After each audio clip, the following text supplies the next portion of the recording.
Folks, we are live here on Facebook, Twitter, and YouTube. I'm going to be right back.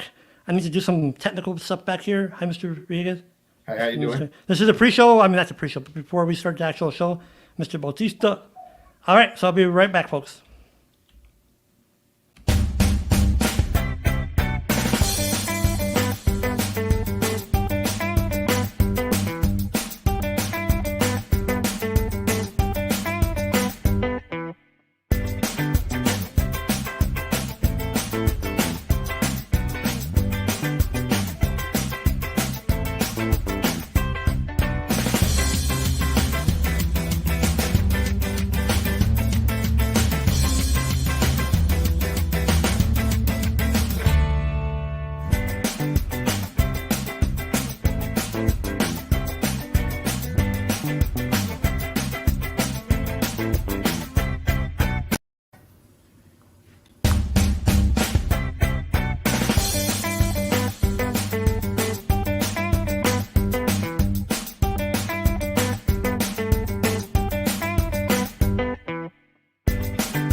Okay, folks, we're going to start the show now.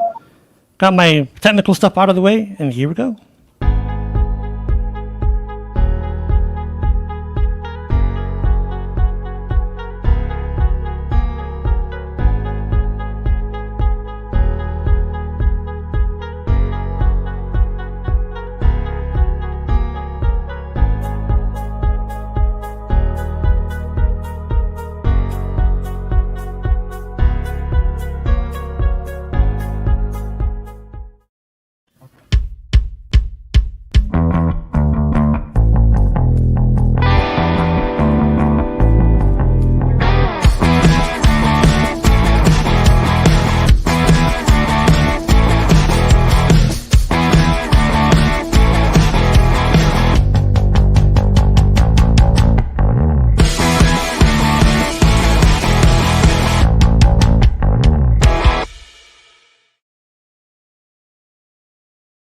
Welcome to the No Vision Internet Radio Show.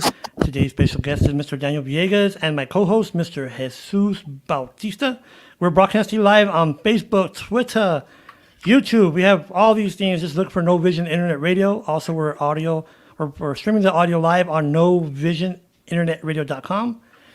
So before we go on, just want to say, folks, hello to everyone. Thank you for your support, folks. The video that we had with Mr. Pablo or Paul Garcia has hit 700 views. Thank you so much. Next, just a programming note. Next week, we're going to have Mr. Cruz Morales from the El Barrio Sports Club. And we're going to have that next week at 2 p.m.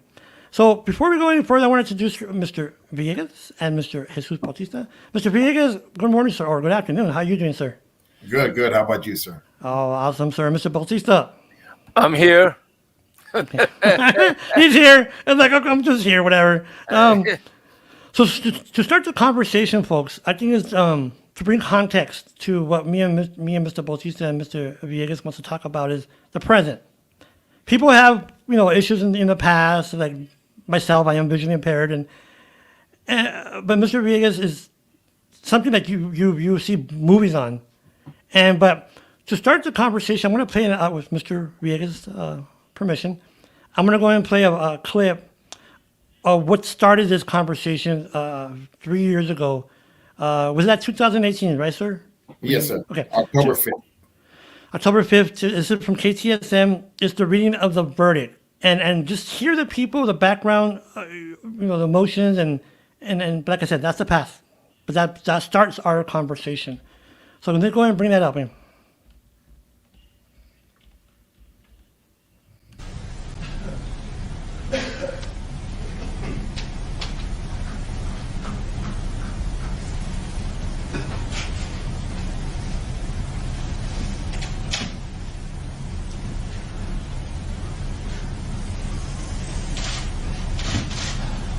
Please be seated. We are back on the record in cause number 940D09328, the state of Texas versus Daniel Villegas. The records reflect the attorneys for the state, the attorneys for the accused. The accused are present in the courtroom. The court has brought the jury back into the courtroom, having received a message that they've reached a verdict. Madam Presiding Juror, have you in fact reached a verdict? Could you please hand the charge and the verdict form to the bailiff, who will deliver it to the court so that I can ensure that it is in proper form?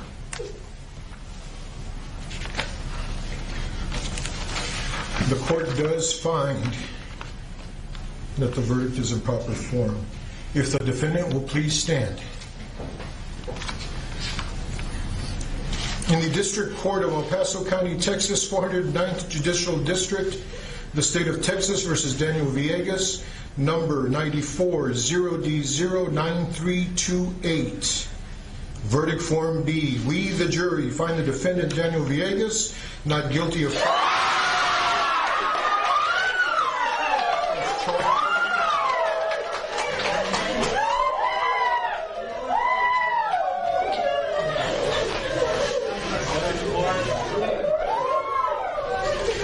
Ladies and gentlemen of the jury, is this your verdict? And is it a unanimous verdict? Does anybody wish to have the jury? Wow, that's tell you what, folks. So let me ask you, Mr. Vegas, after hearing that and where we are today, what can you tell people when they have a challenge or something that they think is unreachable? What can you tell people? I mean, because you're a very positive person. Now, did that come from what happened, or you've always been a positive person? No, I've not always been a positive person. I was actually, a really trash person in prison. But that if anybody's in a situation or any problem stuff, I always tell them to, I always say, look at any problem and get into it. Instead of looking at it like, man, I'm in this jam or I'm in the problem, and you started looking at it, in a downward spiral. Instead, look at it as a challenge, something, that the universe sent to you that you're gonna accomplish, that you're gonna accomplish, you're gonna overcome it. So all problems, look at them as challenges to overcome. And when you start looking at it like that, then instead of start thinking negative and start going down a down spiral, you'll go up spiral, because now you're starting to think, okay, now how can I better the situation? Okay, what do I got to do to overcome it? And then you go from there. It's always 90% mental and then 10% physical when you go into those dilemmas. So let me ask you, because when I was hearing the audio, I noticed he said the cause number is 94, whatever. So this is 94 when they first got you convicted, or como? Yeah, no, actually, I was convicted in 95. Oh, okay. The 94 comes from that was the time that they had re-indicted me. That comes from the new re-indictment. Okay. And I mean, you've been 18 years in prison? 19, actually. Damn, that's almost a generation. Yeah. Generation. And how was it? How did you deal with it emotionally? I find it difficult to. I mean, I don't know how I would deal with it, but and I'm a pretty positive individual and educated individual, but I just find it remarkable that you could endure such a strain. On that part, it was mostly because I was dead inside. When I went to prison, I didn't go to prison with the thoughts of I'm going to fight my case and I'm going to go home soon. You know what I mean? Yeah. They gave me that life sentence. I basically thought my life was over. So I went into prison with the mindset of I'm going to be, the best convict there is in here. And I didn't go with the mindset of I'm just going to survive. I went with the mindset that I'm going to succeed in this. I'm going to be an achiever in here. Whatever that was at that moment, and that's how I went in there. I was like, literally, I was dead inside. I had no feelings or no remorse. I would always walk around. They used to give you timesheets, to tell you what, when your parole date is and, when you can get out. Mine said 99999 on my parole date. Really? Yeah. So, and then when it said the sentence, it was life, So, I always thought I was going to die in prison. So, that's how I survived in there. Is that I really didn't think I was ever going to go home. You know. Yeah. Did it take a while, Mr. Vegas, from to go from being in prison to free life? Let me explain why. Because I had a friend of mine, and he's 10 years in prison. And one day when I was single years ago, and he'd come to my apartment and say, "Hey, bro, let's go eat." So I walked out, and he was behind me, and he stopped. I'm like, "Hey, why you stop?" He goes, "I'm sorry, man. I just got so used to the guards telling me to go to the door and go to the restroom." And I'm like, "Really?" He goes, "Because he's pretty. I mean, this is like maybe 6 months out of prison." And I'm like, to me, it didn't make sense, but now it makes sense that you such in the habit of somebody tell you what to do for, especially you 19 years. Holy smokes! But now that you're in the That's why, free world, George. That's why I was saying, George, that it. I mean, it wasn't like 2 years or 3 years. It was. I mean, it's a lifetime. that's a lot. Yeah, that's a lot. But how do you apply your experience to life where you're so positive now? So, because I'm not lying to you, folks. Check him out on Facebook. It's not one thing. Even well, we'll talk about that. What happened with your boy? But every post is positive. It's like, and that's why I like seeing your posts, because I'm so used to social media, Mr. Villegas.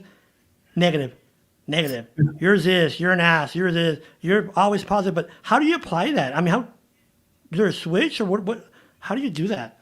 No, you just like I wasn't always that way. I wasn't always a positive person like that. I mean, it was like just like you said about your friend. Like when I first got out of and you can probably see it in Dateline too. Like when I'm the first time I walk into a restaurant, John Membela and Amanda and everybody, they're all walking in the restaurant, and I stop where the doors are at, and they keep on walking, and then they notice that I stop, so they turn around and look at me, and then they're like, "What are you doing?" And I'm like, "I'm waiting for the buzzer," because I'm always used to that, and then the door. Yeah, yeah, yeah. So yeah, you get stuck with a lot of mindsets, but the only way that you can overcome that is I really had to change the way I thought. I couldn't. I realized, being out, I realized that I couldn't think like a convict in the free world and succeed. Just like when I went into prison, I didn't know what to expect in prison, and I became a convict in there, and I learned the rules, and then I did what I had to do. So in that aspect, when I came out, I realized, hey, I didn't go into prison with nothing. I mean, everything, I was butt naked up to my boxes and socks was given to me by the state of Texas. I was not property of the state of Texas. I was a slave. And there is structure in there, isn't it? It's not as people think. It's very structured. What I mean by structure is each como dice, like the Mexicans, the whites, the African Americans, they're all segregated, aren't they? Like you gotta follow rules, don't you? Yeah, and it's back in the day when I first went in, it was real segregated like that. It's more, the prison has grown so big that the majority of the prisoners in there are not killers now. They're mostly just a bunch of party people that just kept screwing up, Mm-hmm. So they don't have that much hate. Like when I first went in, you had nothing but thugs and everything in there, and everybody just out to get the other man. So it changed a lot since then, but yeah, it does have structure in there regardless. The structure depending on what prison you go to, because every prison has a different one. That's what I Did heard. you have the opportunity to perhaps enhance your life by reading a lot, or spending some time educating yourself in the prison? Oh yeah, that was my main thing. Because when I went in there, I was really an idiot. I had like an IQ of I think it was like 7.3 or something. So I learned quick that I had to not just get physically fit to survive prison, but I also had to get mentally fit. Yeah. And so I didn't want to be that dumbass joker. Mhm. So I went to I would actually pay people like coffee and stuff like that so they can steal stuff from the from the education board, because they didn't want to give me an education because I had a life sentence. So I would have to pay people to steal stuff from the schoolhouse so they can bring it to me, and then I'd pay another old school white guy to teach me how to pronounce words because I couldn't pronounce real good and all that. You know what I mean? Yeah. And teach me math and stuff. And then a lot of times, I would read I remember that old school guy told me, man, he said, if you read 1,000 books, then you consider a scholar. So I made it my goal to read 1,000 books. And then after that, I just stopped counting. But, you don't have nothing but time in there. So, I did a lot of, that was my routine. I mean, anybody who was locked up in there with me, would tell you that, that was what I did. I worked out a lot and I read a lot. If I wasn't reading, I was working out. Well, that's amazing to me, and I'm glad to hear that, and I hope that some of our listeners are listening to that because, our kids need to understand that an educated individual is well worth $1 million. It doesn't matter, and you took it upon yourself to without being told. You already knew that you needed to educate yourself But check this out, Mr. Baltis. I just caught something, Mr. Villegas. When you went in, your mindset was, I'm a lifer. Whatever. But you took it, like Mr. Bautista was saying, you took it upon yourself to, you know what? I'm going to read books. I hope young people are watching this or listening. And when I say young people, because you're young and dumb. Yeah. Drugs. I know, excuse me, my allergies. I know people that drugs get it, like right now in Texas, marijuana. That's a high demographic of people going to jail. Just stupid, or fights. Hey, bro, what are you looking at? Boom, vámonos. Just stupid stuff. They get in fights. But the thing is, they can rehab. They could teach themselves, like you said, to read, to enunciate, to do all this. It's like right now, I don't know if people know this, Mr. Vega, you're not a bum. You're working. Yeah. It's not like you're just, whatever, on food stamp. That's why I appreciate that. That's why I wanted to bring on the show, Mr. Vega, but tell people, you know what, hey, life might be hard, might be tough, but what do? Make for yourself. Well, George, the part of that you gotta attribute to the fact that he's educated.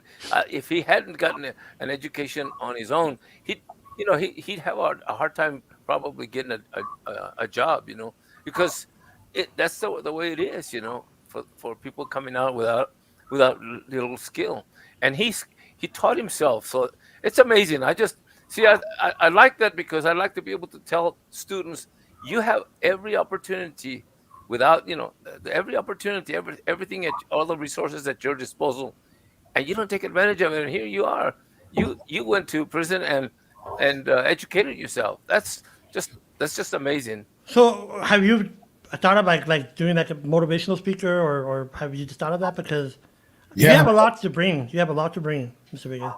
Yeah, everybody always tells me that and I do. I talk in colleges and stuff like that, and I talk in a lot of sometimes a lot of time I'm getting stuff from actually business people. They want me to talk in their business classes. How strategizing and stuff like that, because that's why I educated myself, because I was strategizing how to be the best convict in there. So they love the strategies that I did when I was talking to them about it, and so I would teach classes on that too. Well, not like teach, but I'll speak on it. Is it true?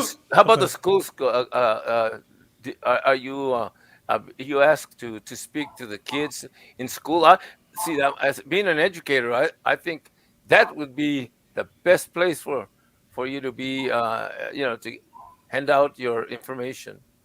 Oh yeah, it's I go to schools too. In fact, I'll be talking in Hanks, and the bully program. Be doing that next week too. Yeah, I talk in school stuff. I do that. I do podcasts, and every podcast I do, I bring a different personality into that podcast, and it's not a different story. It's the same story, but I just tell it in a way that audience would be able to understand. You know what I mean? Yeah, that's good. Crazy enough to say, man, but Jesus taught me that. Right. Or it was, not Jesus, Paul. Paul was always talking about, be a Jew to the Jews, be a Gentile to the Gentiles. You know what I mean? And that's where I got that idea from, where, you tell the same story, but you say it in a way that they can relate. So every podcast will have a different version of me. But and that's. But what you're talking about, I'll give you an example, folks. Okay, because when you're not introduced into that world, you don't know what he just said right now about strategizing in prison. I don't know, but hanging around my friend, and he told me all the stuff that went on, and he said, "Hey, bro, when I first went in, I don't know what they called it when you were there, Mr. Villegas, but he said the first thing they do is they teach you is cora, like corazón, cora." I'm like, what do you mean? He goes, they test you. They test you and see, they mess with you or not. And I'm like, really? And so all this stuff. So what he's saying is what we got to do in real life, strategize for our future, not just because I'm this or I'm that. And so you're making good points. And now I also want to bring up another point is, which is, if you want to talk about this, that's fine. If you don't, but getting that label. What I mean by label, folks, me and Mr. Bautista are very, very well familiar with labels, tags, perceptions that, like me and Mr. Bautista, are visually impaired. So automatically they think we're stupid, or they talk very high to us. I ain't deaf. No, don't ask my wife, but she said I have selective hearing. But the point is, when I say I'm visually impaired or blind, boom, right away. Oh, you're blind and pobrecito, and no. I don't like that bullshit. But, excuse me for my language. But the thing is, there was a story that came out, I think 2 or 3 weeks ago. I forgot when it was. You're in the KBIA, Mr. Villegas, about your child. Mm-hmm. But the label, the header, the clickbait was ex murderer or ex convicted murderer. And I thought that was very unfair. I got this very bad taste in my mouth with that, because that's not fair, because you did that, you're done, you're innocent. But why do you have, did people come with you with that? Was that crap? Oh, yeah. They always come to me with that, or they always tell you really guilty, or we get a shitload of death threats. We get all kinds of death threats all the time. That comes a dime a dozen. But so I already grown used to it. I mean, I couldn't even. I would try to be, they had me as I tried to join the school to be a Paul. I think it was called Paul. It was a program where, parents can go in there. I wanted for my daughter, and then you spend the day with them at the school and stuff, right? And then, but they do a background check. So they did the background check, and then it came out, the 2 capital murders came out, and then they were telling me why I couldn't do it. And then so I was like, well, I beat the case, what the hell? How if I'm beating the case, they show I'm innocent. They're like, no, still can't do it. So I appealed it, and nothing went down about it. And but you're always gonna get that stigma, Or I go into if I go to any military base, I'm always getting stopped. That prison stuff comes up. I'm in the freaking back for like 2-3 hours. So I'm already used to it. How about when you go to, like I said, when I was hanging around with my friend, and it was just come in conversation that he was in prison. And there was always someone, well, not always, but sometimes there was someone to test him. Just test him, especially when they've been drinking. And they're trying to test him. And I'm like, really? So, I mean, do they do that to you too, just to be stupid? Just to like... Oh, yeah, they do that all the time. And, and it's not just, you get people that get tested, and then you also got to remember that, man, just because you change, that don't mean the next person changed. So, Amen. You're always going to get everything, from the past that's going to come back and try to bite you in the butt, and so you're going to get them dudes too, and, who felt they were done dirty, and now they want to see. Now they see you in person, and they want to go in and take it out. So you get those two. Like I say, your past always comes back at you. You're always going to have to face it sooner or later. So but you're saying that. Okay, I'm glad you said that. What can you tell people, Mr. Villegas, no matter what it is, if it's prison or if it's this or if it's that, or what can you tell people? How do you deal with it? Just like, because like my wife tells me, "Hi, babe, I don't know how you could just let it go." I'm like, you have to let it go. You have to let it go. Just let it go, But how do you deal with that when somebody comes in, whatever it is, either it's in a school education, or you just go somewhere and somebody like, hey, aren't you this guy? Or what do you tell them, or how do you just tell people to just relax? That's part of life, and just deal with it. How do you do that? I really did break the ice for them. They always went, and the people who know me will verify. Really, at first, it was kind of throw me out, but now I just made it into a joke. So when they always tell me, "Ain't you that guy?" and then they're like trying to say who I am, right? I'm like, yeah, I'm that double for my Magic Mike. There you go. Part of the. Yeah, and it always knocks them off, right? It gets them off guard, and they're like, "What?" And then breaks the ice, and then that kind of lets us go into a good flow. Check out. For those who don't know.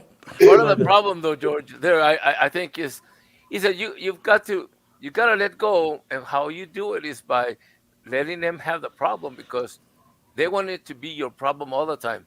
And what you're doing is you're saying, no, it's not my problem. It's yours. If it's bothering you, it's your problem. Yeah. Exactly. So what do you going forward, Mr. Villegas? I mean, now we're here. Okay. What do you see yourself in the future doing? Do you want to, like you said, go into motivational speaking? Do you just want to take care of your kids? Because you have 3 kids, right? Yeah, I got 4 kids actually. I got my oldest daughter that's she's already 26, and then I got the 3 kids that actually live with us. 26? How old are you? I'm 45. Oh, that is younger than that. Beep the age. I'm still telling everybody I'm 25. But so I mean, what do you see yourself doing in the future? I mean, because going forward? I mean, do you want to feed into? I mean, what I'm trying to say is, you had your past. Do you want to work on that? Like, have they talked to you about a movie, or have they talked to you about anything like that? Because I mean, what you lived, it's a movie. I mean, Yeah, Well, that's what I mean. My future consists of we're doing we got like TV shows, series. We got all kinds of different stuff, podcasts and stuff too, YouTube stuff that we're doing.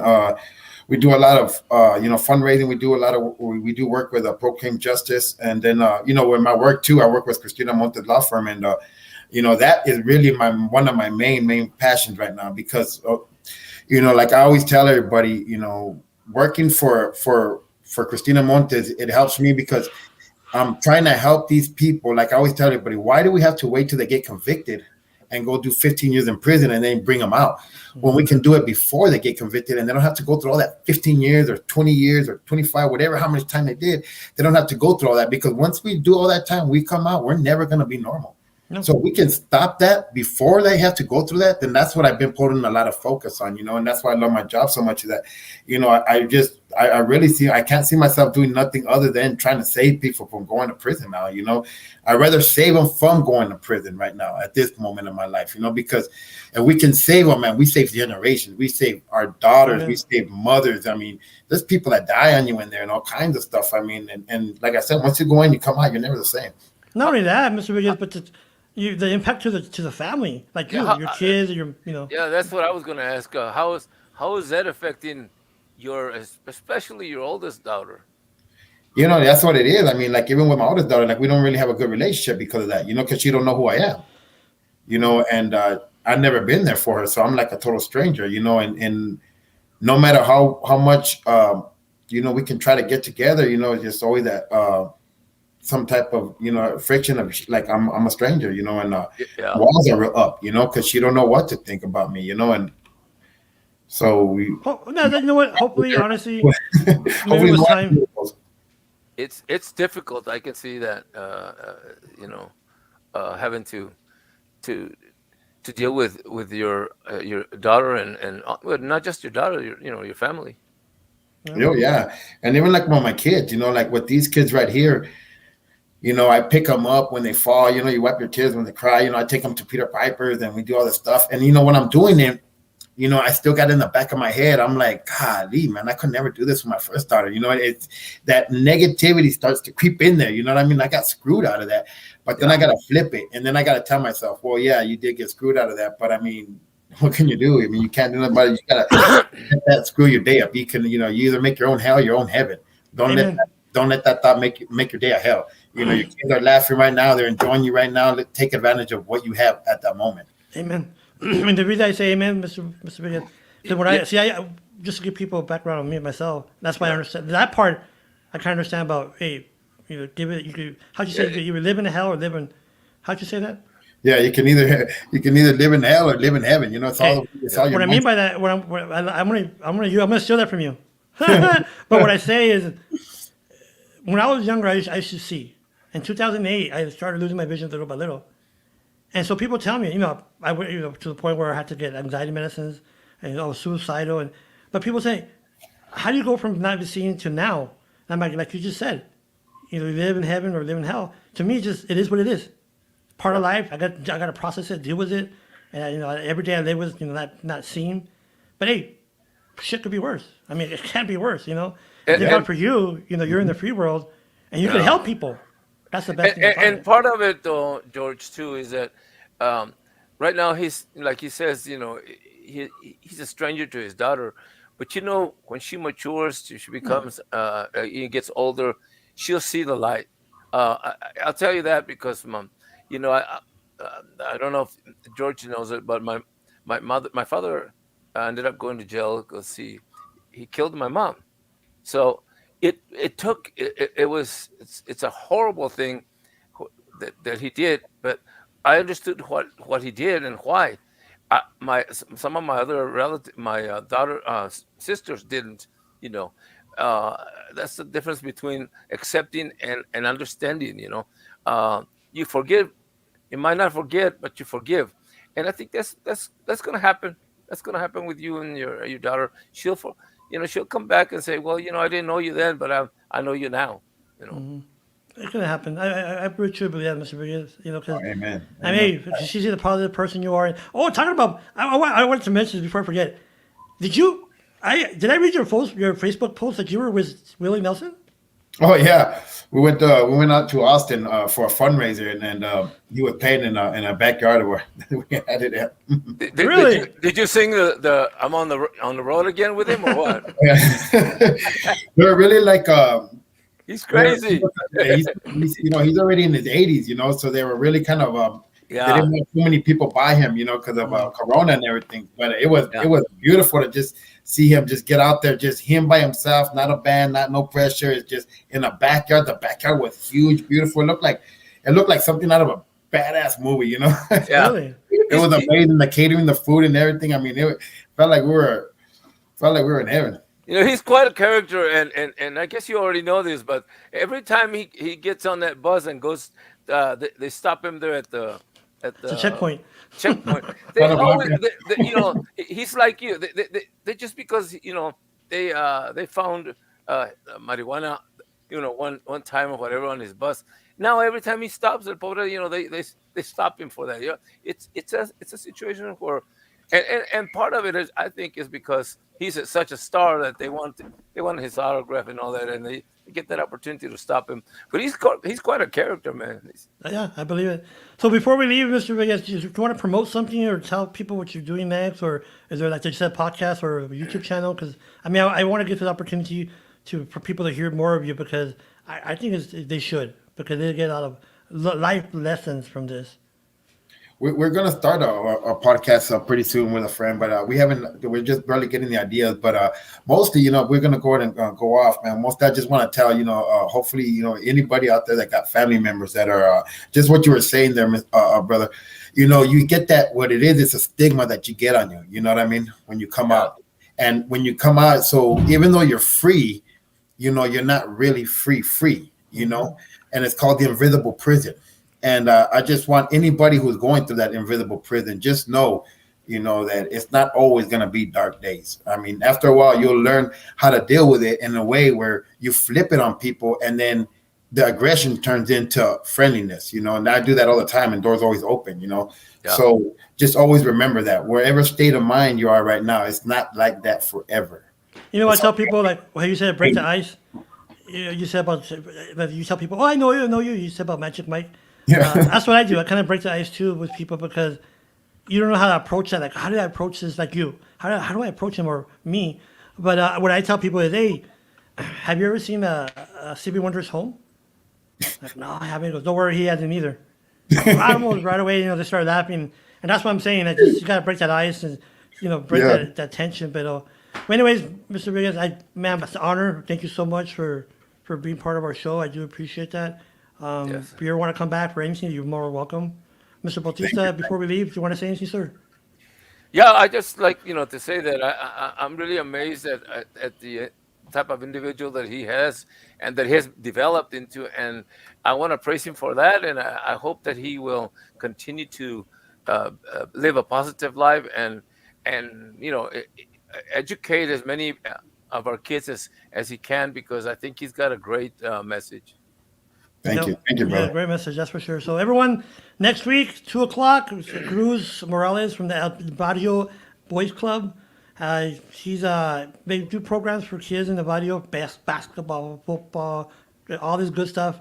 And I think that what you're saying too kind of correlates with what you're doing, Mr. Vegas. Just show the kids, talk to them.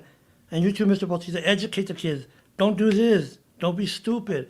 Because I've seen, I don't know why, because I was a criminal justice major. I see a lot of shows or hear a lot of shows on YouTube about kids that are going the wrong way. They think the street life and the thugs and, the guns and YouTube videos or Facebook Live is cool. And, that's just bringing them problems, and you're going to end up in prison.